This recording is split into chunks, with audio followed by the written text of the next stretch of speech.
I do literally hundreds of coaching calls for business owners. And the number one problem is, how do you hire and recruit A players? If not even that, how do you hire and train B players? What makes a good employee versus a bad employee? Hiring is the number one dictator, I would argue, that will make or break the success of your business. The answer, or I should say, the question is this: where is the silver bullet, the blueprint on how to find a great team member to join your team? That is what we're going to be talking about today. I am going to share with you 5 years of my background and experience doing and conducting hundreds, literally hundreds of interviews in a quick 6-slide presentation that I am going to show you right now. This is my presentation to you. Anybody that is trying to find a good, solid team member or team members to join their team to fulfill the mission and the cause that you have in your business, this is it. My topic today is stop hiring average employees. Stop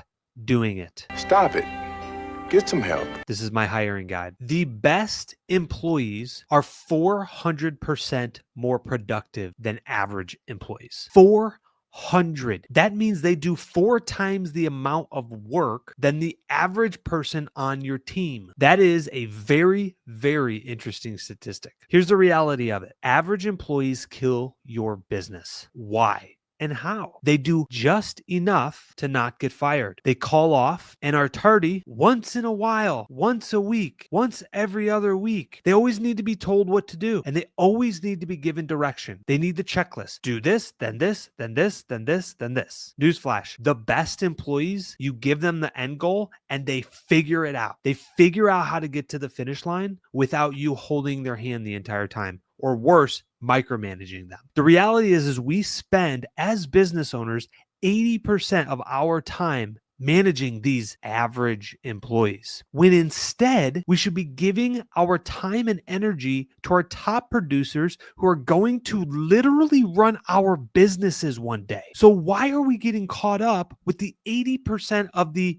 average employees that take up our time, that need the write-ups, that need to be talked to, that need to be explained of the importance of showing to work on time and doing the tasks that they need to be doing each and every day? The great ones, you tell them once, you don't ever have to tell them again. You tell them one time, they do it, they get it, they got it. And most of us, depending on the service business that you're in, we are not building rockets in our business. This is the solution. So we figured out the problem. A lot of us are hiring average employees, if not worse, maybe C-level employees, D-level employees. Okay, here's the solution. We must, as business owners, it is required for anybody that is still watching this video. Number one, hit the like button, because I'm going to give you the silver bullet here on the next slide. That is required. To see the silver bullet, you have to hit the like button. Okay, number two, we must get really, really good at hiring. Number one is volume. We must do multiple interviews and have a volume. Over the last 5 years talking about volume, here it is. I've done literally hundreds of interviews. I've hired plenty of really, really bad employees and average employees. So much so that it is still ingrained in my brain to date that there was a time for a 6-month period that I had a 30-day turnover rate for my employees. I had about 6 to 8 employees that we would average. They would literally come into the business, they'd work for 4 weeks and they leave, or they would get fired, or they wouldn't show up. I had a 30-day turnover rate. I was flying through interviews. I was churning through different kinds of team members, and I just didn't know what I didn't know. I didn't know how to hire. I didn't have a silver bullet YouTube video like this that I'm about to share with you. And I am currently, right now, not only did I do it for 5 years and hundreds of interviews, I am now taking what I am learning and sharing it with my GMs. And I am duplicating the knowledge that I have learned over the last 5 years. And I am currently training my GMs to identify and hire top talent for their organizations. And here's what I've learned. Get your pen and pad out or take a picture of the next slide after you've liked the video. This is my bulletproof hiring guide. There's 10 points, and each one is methodically thought of and put together. I sat down in my organization. Right now, we're going to probably peak at 19 employees in my business, in our business, my wife and I's business. And I asked myself, out of my A players on the team, because I've got quite a few of them, out of my A players, like the studs, what was the common denominator in each one? What could I see in my A players that all A players have? And this is what I've came up with, that 10 bullet points, the silver bullet, that if you can find somebody with these 10 points, you've got yourself an A player, the top talent 2% in the market. Overpay for them, literally, because they will make you 10 times more than you'll ever pay them. Number one is they show up 30 minutes before the interview and work. When you walk into your interviews, if that person, again, shows up super early, had an interview for 3:00, they show up at 2:15. They show up at 2:30. Shoot, I'd even take 2:40. They show up 20 minutes, 20, 30 minutes before. That's number one. That means they come prepared. Number two, they ask 3 or more really good questions. Not just, well, what time do we start? When you get to the end of the interview, by the way, if you're not asking this question, you're doing yourself a disservice. You must ask, do you have any questions for me? Because you're obviously going to ask them a lot of questions in the interview, whether it's a phone screen or in person, doesn't matter. But when you get to the end, you say, hey, look, do you have any questions for me? Like, what can I help you out with? If they don't have any questions, not good. They got 1 or 2. Hey, what time do we start? What's the pay? I mean, that's all average stuff. I want really good question. Like, what type of equipment are we going to be using out there on the site? Do you guys install wood mulch or do you guys install rubber mulch as well? Like, now we're starting to get into the nitty and gritty of the stuff, like real deeper questions. Is there a career path for me here? Like, how do I become a general manager? How do I become an applicator and spray lawns for weed control and fertilization, right? These are really good questions. Do I need to be licensed as an applicator here to work here? Next one, they provide at least 2 manager references. The reason I say 2, I used to say 3, because the reality is the good ones, they don't bounce around. The good ones stay with the company long term. Again, I sat down and I said, okay, my A players on my team, the studs, the guys and girls that are on my team that are just outstanding, all of them, they've stayed at their previous job for 2, 3, 4, 5 years on average. So they're not going to have a lot of manager references if they are averaging a 4 to 5 year span at each job. Glowing references. So many people overlook this step. I am telling you right now, you will probably fix 85% of your problems in the hiring if you actually did reference checks. Disclaimer here, it might seem like I'm really dialing in and getting kind of direct. I'm speaking to myself 5 years ago.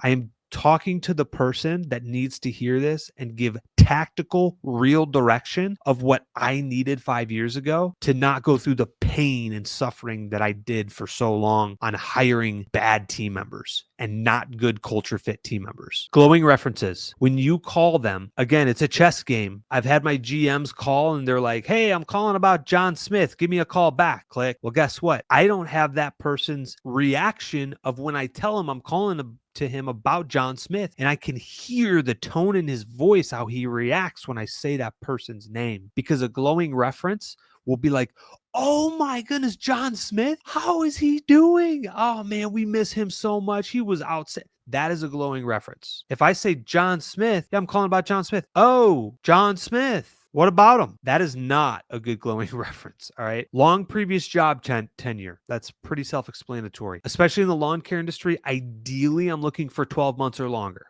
We got to get at least a season out of a team member. If they're bouncing around every 30 days to a new job, they're probably going to do the same when they come and work for you. I'm looking for long tenure, 1 year or more at least on their previous job applications. The longer, the better, obviously, but are they physically fit? This is a physically demanding job. Are they going to be able to carry, 50 pounds of fertilizer and put it on a truck? Are they going to be able to walk the 6 to 7 miles a day that our team walks every day? This is very physically demanding. Are they money motivated? We are in an environment that we pay people based on their performance for money. And if they don't want a lot of money or aren't money driven and motivated, they're probably not going to do well at our organization. Just being honest. A lot of our GMs, I pay based on performance. The front line, I pay based on performance. They have to be money motivated. If we go through an interview and they are strictly wanting to know how quickly can they get off work and go back home and not pick up extra shifts? Like, probably not a great fit. Are they humble? So I see this a lot in the industry where you have people that come in that have tons of experience. In fact, one of the best GMs I ever hired, actually, I didn't hire him straight into the GM position. He worked his way up from the field, had 15 years of experience in the lawn care industry. It would have been so easy for him to come in and be like, yeah, I already know what I'm doing. I've been doing this for 15 years. I know what I'm doing. I've seen it time and time again. But he didn't do that. He came in with humility and understood that he didn't know everything in the game. Just because he did it for 15 years, there's sometimes a faster way or something new that they can learn, and was very humble. And literally in 8 months, he went from being a field person to being an applicator to now being a general manager in 8 months in my organization, because he came in with the humility, knowing that he doesn't know everything. The second to last point here is a very small but simple task that I want to see if they can follow direction. So in our interviews, when we schedule them, we text, we email them, and we schedule the interview, we tell them that there may be a hands-on portion. So come prepared, bring eye protection, bring ear protection, because we like to do a hands-on from a physicality standpoint. The ones that bring the eye protection, the ear protection are typically the ones that are squared away. It just is what it is. It's something small. You give them a task, they do it. The ones that come, I didn't bring my eye protection. That's not good. These all are earning brownie points, okay, from somebody who might be watching this, who might be interviewing with us, giving you guys the answers to the test here. And the last point, which is, I vastly overlooked this for a very long time. And again, I'm speaking to myself 5 years ago, because I used to have this, big pride. Oh yeah, we can bring somebody into our organization, and we're not building rockets here. We're just mowing lawns. I can train anybody on how to mow a lawn. That's true. I probably could, as long as they show up on time and are humble and are physically capable of doing it. Sure, I can teach them how to mow, weedy, edge, and blow. But I will tell you very clearly, the fastest way to get to where you want to go is to hire somebody that's done it before. When I look at the people that we now bring into the organization that have the experience, like I'll take my previous GM, for example, or current GM, 15 years of experience. There's a reason he fast tracked 8 months and became a GM, because he's done this before, been there, done that. Mowing lawns, he's been there, done that, plenty of it. In fact, he's mowed the same lawns we mow locally, so he already knew them. Spraying weeds, fertilization, fungicides, all that, been there, done that. He already had the experience. Now we had to kind of cultivate and fine tune on how we do things and what products we use and the rotations and the efficiencies that we do, but he had been there and done that before. He had the experience. And so what I find out of these 10 bullet points is the closest you can get to 10, the better. And so I use this even today, right now, with my GMs when I'm not always there for the interviews, and I sit down and I say, okay, John Smith, you said that you liked him, right? Okay, great. Well, let's go through the checklist. Did he show up 30 minutes before? Yes or no? Did he ask for your more good questions? Did he provide at least 2 manager references? Did he have glowing references, long job tenure? And we just go down the line. The closest we can get to 10 check boxes on all 10 of these, the closer you're going to get to a top A player in the top 2% of the market. The reality is, though, is very, very difficult to find A players. There might be quite a bit of B players that hit these, maybe 8 out of 10 of these bullet points, 7 out of 10. And that's probably okay, because you need people to do the work, right? But the ones that are going to run our organization one day, the A players, the great ones that you don't have to micromanage and that you give a task and they figure things out, and they're resourceful and they're versatile and they're humble and they think through, those are the really, really good ones. Before I go to this last slide, I had a really close friend of mine ask me, Will,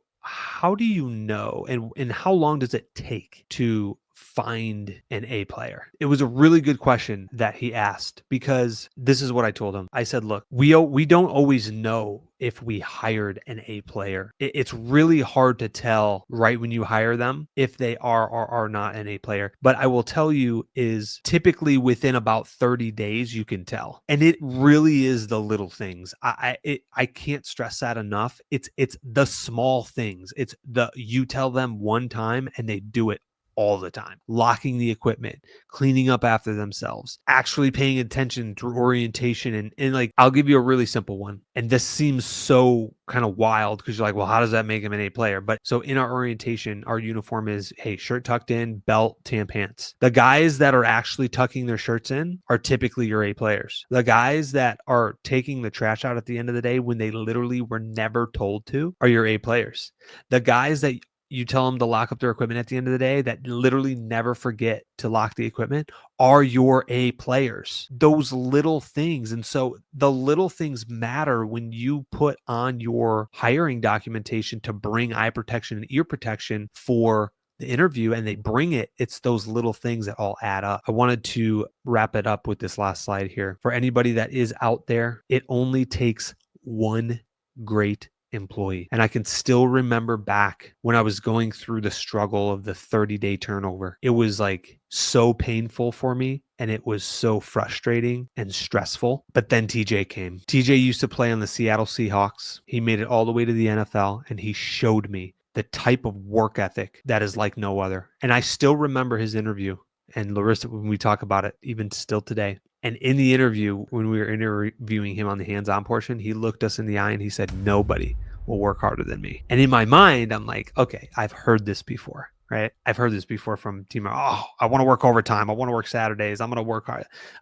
I've heard this so many times, but he showed me what it looked like for somebody to come in, work hard, show up on time, get the routes done. I asked him to do something once. That's the last time I have to ask him to do that. Ever since that day, he has reframed my entire brain of what a good team member looks like. And even though all of them aren't as good or even close, honestly, because he was a freaking stud, he would run circles around me out there. Him and I would crush 25 lawns and be done by like 11:30 in the morning. It was crazy. And we're push mowing all these, by the way. It was crazy. But he reset the standard. And ever since that day, the bar has only gotten higher and higher. And so when you're hiring and you're finding these new team members, your bar should always be going up and never down. It should be, your organization should never be getting worse as you onboard new team members. If they are, they need to get out of the organization as very quickly as possible within a matter of a week. 2 weeks. If they're not a good fit, we need to get them out. Again, I'm talking to myself 5 years ago that needed to hear this. We've all been through kind of spring rush this spring. Now it's making sure your locations are staffed, getting the work done during the busy season when we can actually work. I hope this helps somebody out there. If you guys have any questions, put it in the comments below, but always here to help. I am still doing free one-on-one coaching all the way up till June 1st. Highly recommend taking advantage of that. Otherwise, it's a $299 call for 50 minutes. That is the silver bullet that I've learned over the last 5 years, the 10 bullet points that I literally still use today when we are looking at a hiring decision. Definitely a good blueprint. Take notes, take pictures, and see you guys in the next video.